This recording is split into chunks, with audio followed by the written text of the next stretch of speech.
Yo yo yo, balik lagi ke fans bola uncensored. Masih edisi bahas World Cup qualification.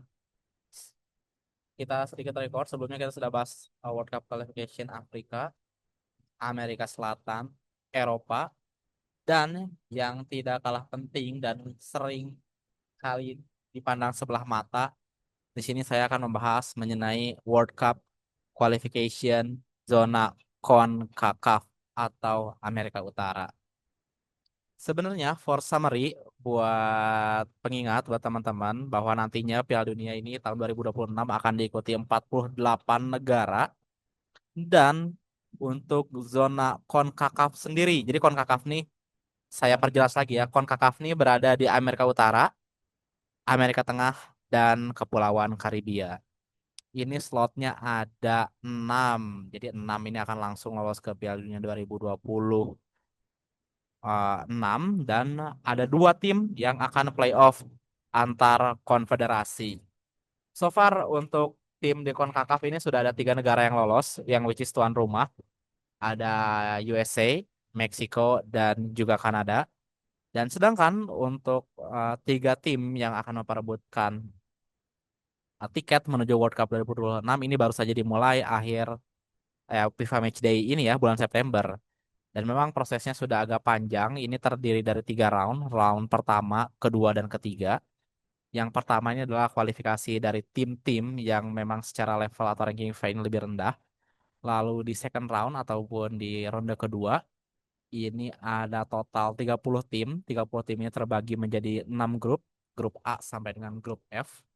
Dan nantinya tim peringkat satu dan peringkat 2 akan lolos ke ronde ketiga. Nah, sekarang ini yang akan kita bahas adalah ronde ketiga. Jadi kedua tim dari second round ini yang lolos akan bertanding satu sama lain. Total ini sudah ada 3 grup dan masing-masing grup ini diisi oleh 4 negara. Di sini saya akan membahas grup table pertama atau grup A. Di sini ada negara El Salvador, Panama, Suriname, dan Guatemala, teman-teman. Untuk pertandingannya so far di match day pertama nih Suriname ini draw melawan Panama 0-0 dan El Salvador berhasil mengalahkan Guatemala 1-0.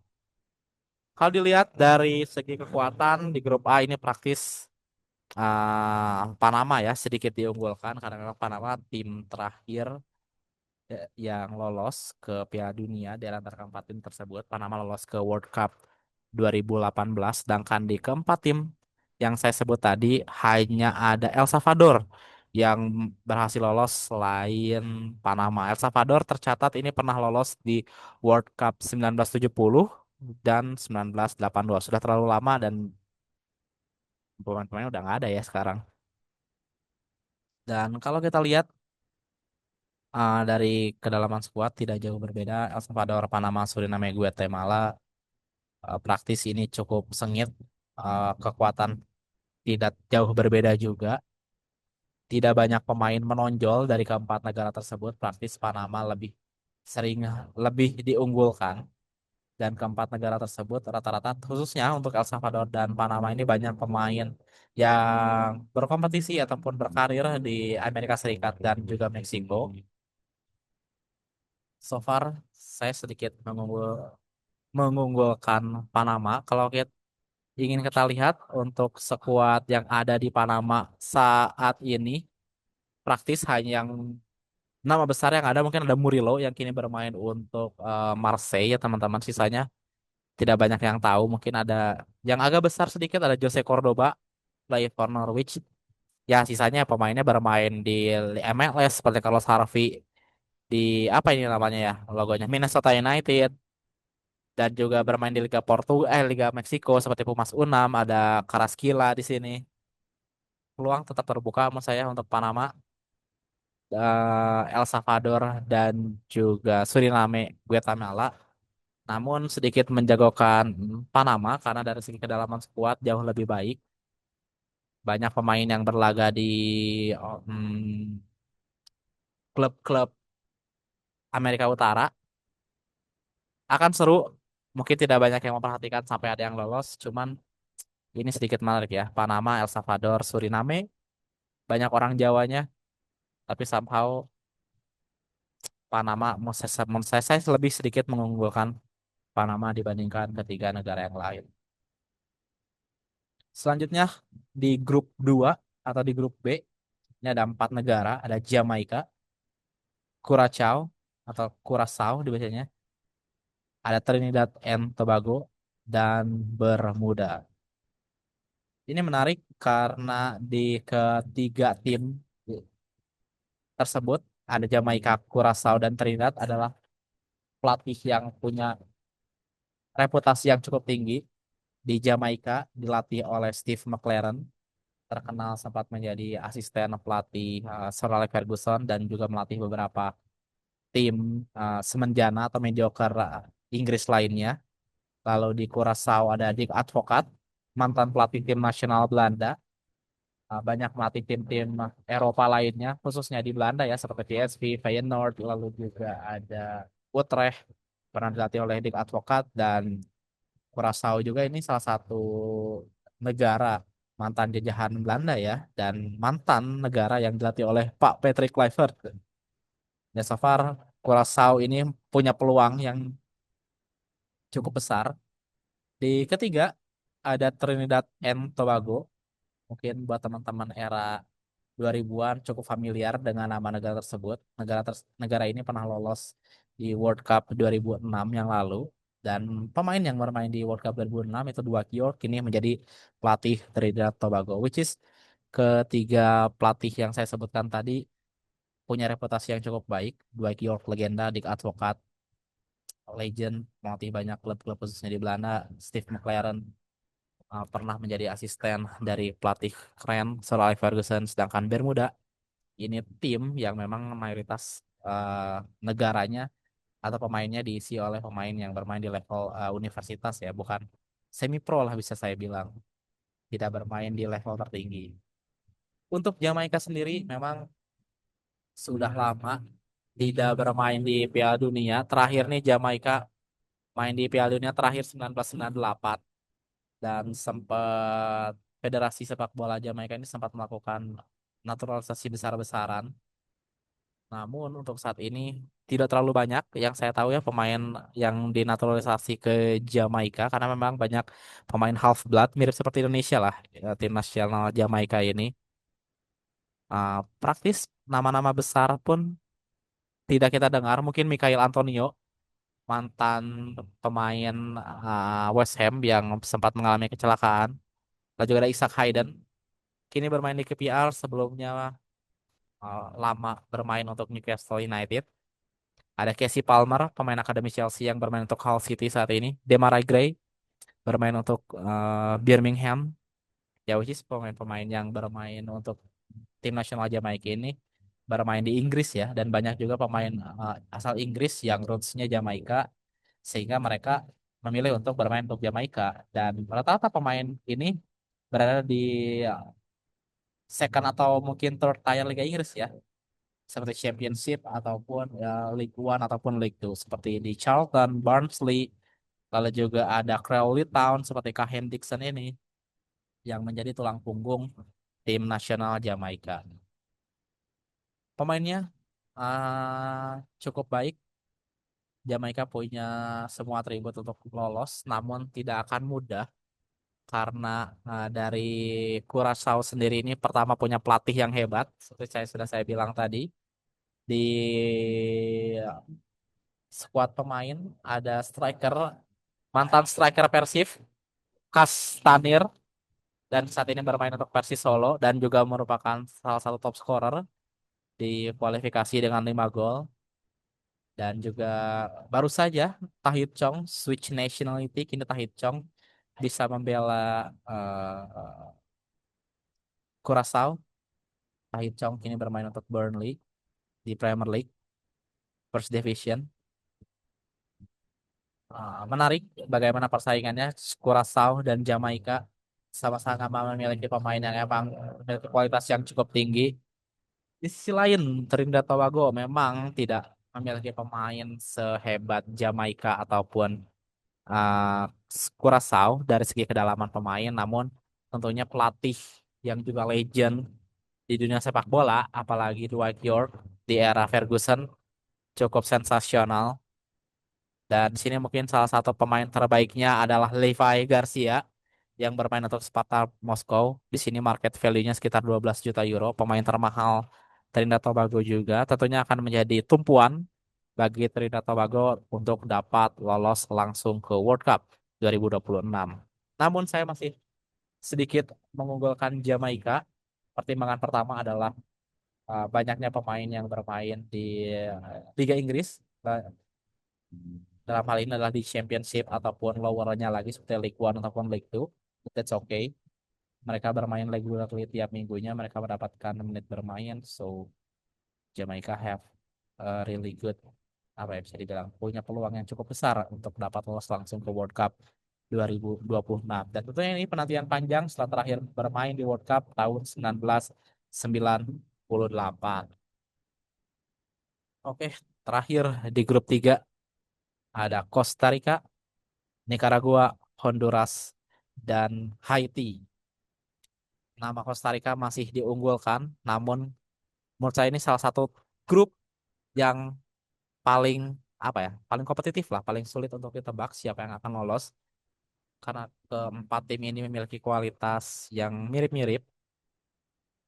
Meskipun Costa Rica sedikit diunggulkan, Costa Rica ini masih di carry ataupun masih ditopang oleh kiper gaeknya, kiper tuanya, Keylor Navas, legend Real Madrid. Kini bermain di Liga Meksiko di Pumas U6. Dan untuk lini serangnya ini berpaku ataupun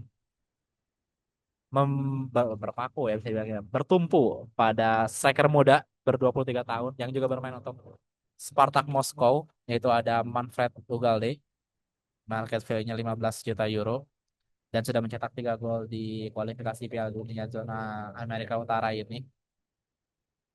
Namun di matchday pertama Costa Rica masih belum dapat memaksimalkan peluangnya setelah hanya bermain imbang satu sama melawan Nicaragua.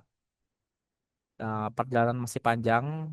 Costa Rica pun cukup sering bermain di Piala Dunia. Ini total sudah 6 kali dan di 4 edisi terakhir selalu lolos ke World Cup 2000 ke edisi Piala Dunia yaitu 2022, 2018 dan 2014.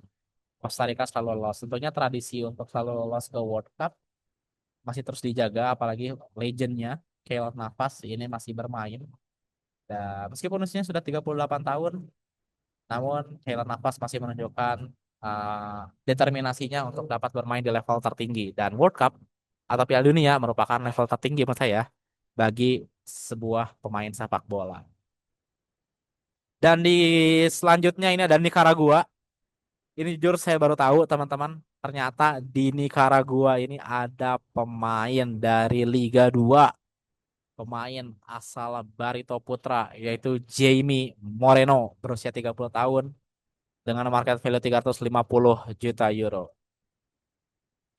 Banyak yang nggak tahu negara Nicaragua, saya pun kayak tidak terlalu sering mendengar kancahnya negara tersebut di dunia sepak bola. Namun di matchday pertama ini mampu menahan Costa Rica dengan skor satu sama. Tentunya ini tidak dapat diremehkan.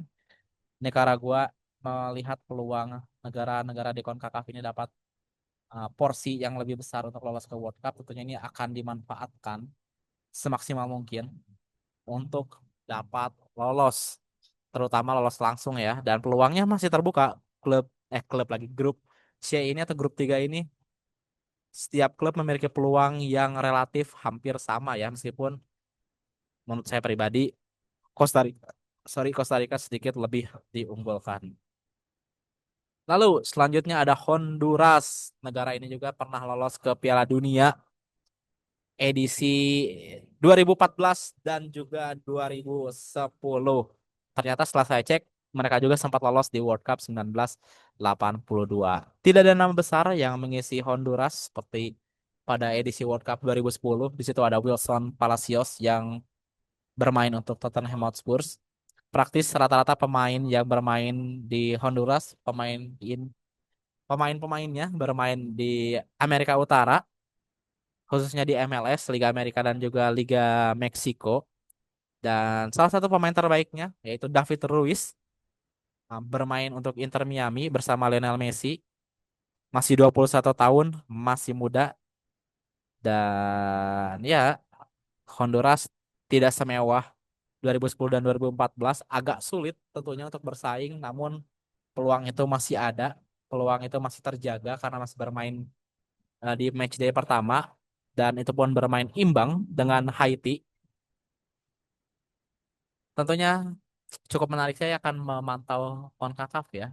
Mungkin nggak akan ada banyak yang lihat, cuman negara-negara ini patut kita ikuti ceritanya. Dan terakhir di grup 3 ini ada Haiti, negara yang tidak banyak terdengar sebenarnya. Tidak banyak yang mengetahui kancahnya di dunia sepak bola. Mungkin kayak banyak tahu di pernah terkena gempa ataupun mantan jajahan Prancis. Namun Haiti kekuatan sepak bolanya menurut saya sedikit berubah setelah baru saja ya let's say naturalisasi lah, ataupun ada salah satu pemainnya bernama Jean Richner Bellegarde yang bermain untuk Wolverhampton Wanderers ini memutuskan untuk membela Haiti. Dan tentunya dengan pindahnya Bellegarde untuk switch nationality dari Prancis ke Haiti menambah kekuatan Haiti. Pemain yang berposisi sebagai midfielder ini langsung main kemarin melawan Honduras. Belum dapat memberikan hasil yang maksimal, 0-0 saja lawan Honduras. Dan kalau kita lihat teman-teman di sini, market value dari Haiti adalah total ya 33,7 juta euro. Dan untuk market value dari Bellegarde sendiri ini adalah 18 juta euro, hampir setengahnya lebih. Market value dari Bellegarde ini mengangkat Haiti. Tentunya Haiti tidak dapat diremehkan setelah kedatangan pemain kaliber Premier League. Menarik, tidak banyak yang bisa dibahas, pendek aja mungkin videonya, namun saya ingatkan sekali lagi untuk kualifikasi Piala Dunia, tiap tim memiliki ceritanya masing-masing dan Amerika Tengah perjalanannya tidak mudah. Negara-negara di Karibia cukup banyak, mungkin teman-teman banyak yang tidak melihat juga seperti Oceania ya. Oceania ada negara seperti Seychelles, lalu juga negara seperti New Caledonia, dan sama hal juga dengan Karibia, banyak negara-negara yang tidak terlalu terdengar di kancah sepak bola seperti Cayman Island, Antigua and Barbuda, ada Aruba, Barbados. Ya namun mereka punya ceritanya sendiri dan layak untuk kita ikuti sampai dengan lolos ke Piala Dunia 2026. Sekian saja mungkin untuk zona CONCACAF. Ciao teman-teman. Sehat selalu.